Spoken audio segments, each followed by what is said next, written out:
નમસ્તે ફ્રેન્ડ, તમારું સ્વાગત છે મારા કિચનમાં। આજે હું તમારી સાથે શેર કરીશ એવી રેસીપી કે જ્યારે તમારા ઘરમાં કંઈ શાક ના હોય અને અચાનક જ 5 મિનિટમાં જ કંઈક બનાવીને ખાવું હોય, ખૂબ જ ઝડપથી તમારે ડિનર કે બ્રેકફાસ્ટ બનાવીને ખાઈ લેવો હોય તો આજની રેસીપી છે એકદમ પરફેક્ટ રેસીપી છે। તો આજે આપણે બનાવશું દહીં તીખારી, એટલે કે વઘારેલું દહીં।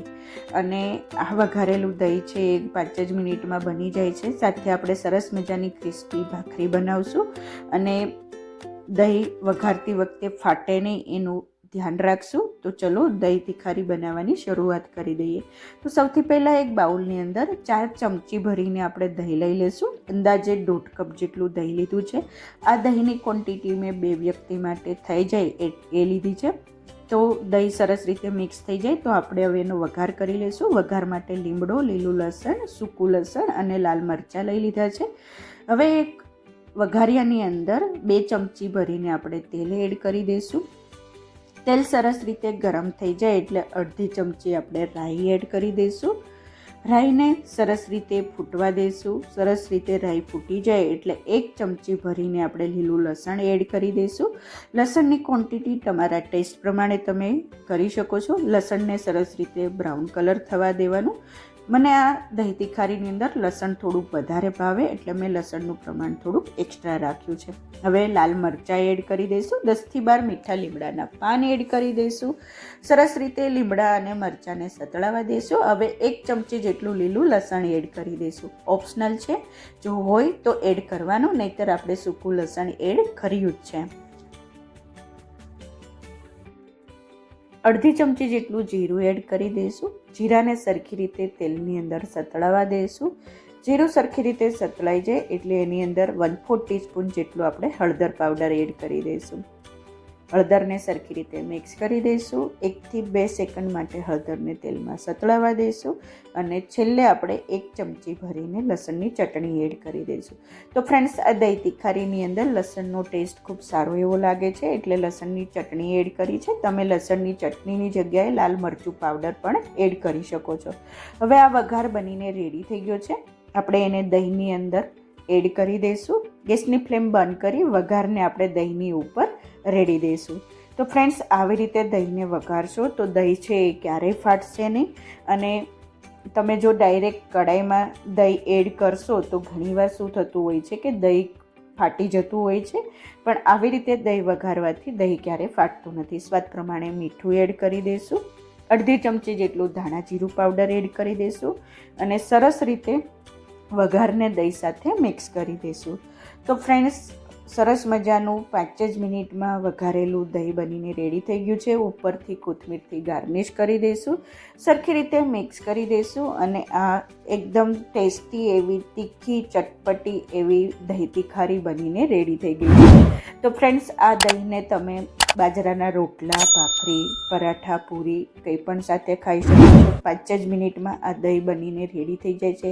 તમારે આ દહીં વઘારીને બનાવશો, કોઈ શાકની પણ જરૂર નહીં પડે, અથાણાની પણ જરૂર નહીં પડે અને તમે ભાખરી સાથે, બાજરાના રોટલા સાથે સરસ રીતે ખાઈ શકો છો।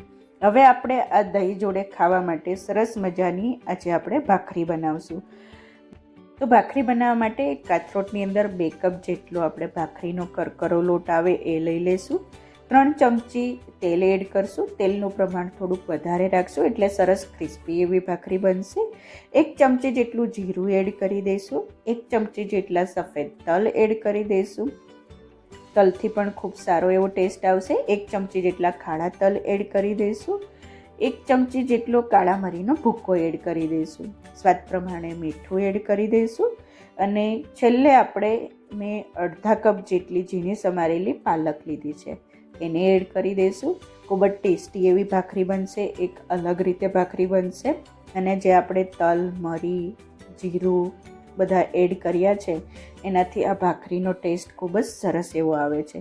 તો ફ્રેન્ડ્સ, આવી રીતે આપણે બધા જ ઇન્ગ્રીડિયન્ટ્સને મિક્સ કરી દઈશું। મોણને સરખી રીતે લોટ જોડે મિક્સ કરી દઈશું અને સરસ મજાનું ભાખરીનું મિશ્રણ છે એ રેડી થઈ ગયું છે।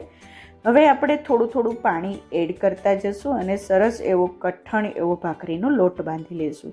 તો ફ્રેન્ડ્સ, જો ભાખરી બનાવતી વખતે લોટ થોડોક ઢીલો હશે તો ભાખરી છે એ ક્રિસ્પી નહીં બને। તો આપણે ભાખરીના લોટને કઠણ જ બાંધવાનો છે.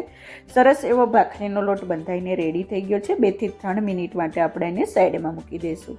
હવે આ લોટની અંદરથી આપણે 10 જેટલા લુવા બનાવી લઈશું. ડિપેન્ડ તમારે કઈ સાઈઝની ભાખરી બનાવવી છે, પણ મેં મીડિયમ સાઈઝની ભાખરી બનાવી એટલે 10 જેટલા લુવા બન્યા હતા આટલા લોટમાંથી. તો ફ્રેન્ડ્સ, એક લુવો લઈ આપણે ભાખરી વણી લઈશું. આ ભાખરીની સાઈઝ છે એ મીડિયમ રાખશું, બહુ જાડું પણ નહીં અને બહુ પતલું પણ નહીં. જો તમે જોઈ શકો છો કે આપણે આટલી થિકનેસ ભાખરી માટે રાખવાની છે. 1 બાય 1 બધી જ ભાખરીને વણી લઈશું અને પછી હવે આ ભાખરીને આપણે શેકી લઈશું.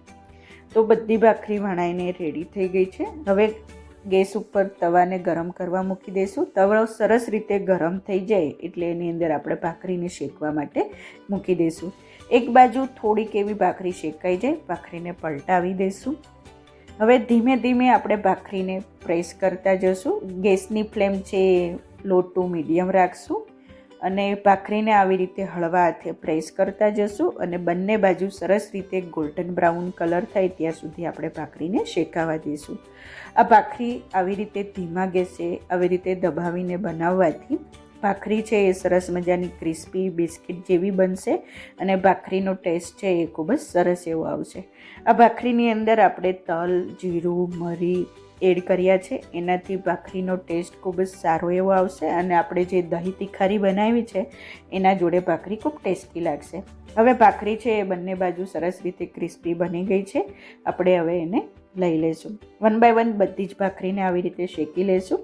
હવે આ ગરમ ભાખરી ઉપર જ અડધી ચમચી જેટલું ઘી એડ કરી તમે સરસ રીતે બધી બાજુ ઘીને આપણે ચોપડી દઈશું, ખાડા પાડી લઈશું એટલે સરસ મજાનું ઘી છે એ ભાખરીની અંદર ઉતરી જાય. ઘીની જગ્યાએ તમે માખણ કે બટર લઈ શકો છો. સરસ રીતે ગરમ ગરમ ભાખરી બનીને રેડી થઈ ગઈ છે. હવે આપણે ભાખરીને સર્વ કરી દઈએ. એક ડીશની અંદર આપણે દહીં તીખારી એડ કરી દઈશું. ભાખરી લઈ લઈશું પ્લેટની અંદર. ઉપર મેં અહીંયા ઠેચા ચટણી બનાવી હતી એ એડ કરી દઈશું. ઠેચા ચટણીની જગ્યાએ તમે ગાર્લિક ચટણી, શીંગની ચટણી લઈ શકો છો. આ ત્રણેયનું કોમ્બિનેશન ખૂબ સારું એવું લાગે છે. તો ફ્રેન્ડ્સ, ખૂબ જ ઝડપથી આ ડિશ બનીને રેડી થઈ ગઈ હતી. દહીં તીખારી જોડે આવી રીતે સીડેડ ભાખરી બનાવશો, ખૂબ જ ટેસ્ટી એવી લાગે છે. તો ફ્રેન્ડ્સ, જો તમને મારી આ રેસીપી પસંદ આવી હોય તો પ્લીઝ મારી ચેનલને લાઈક કરજો, તમારા ફ્રેન્ડ્સ અને ફેમિલી સાથે શેર કરજો અને સબસ્ક્રાઈબ કરી બાજુમાં રહેલા બેલ બટનને પ્રેસ કરી દેજો જેથી તમને મારી નવી નવી રેસીપીઓનું નોટિફિકેશન મળતું રહે. Thank you for watching. ફરીથી મળીએ એક નવી રેસીપી સાથે. ત્યાં સુધી બાય બાય.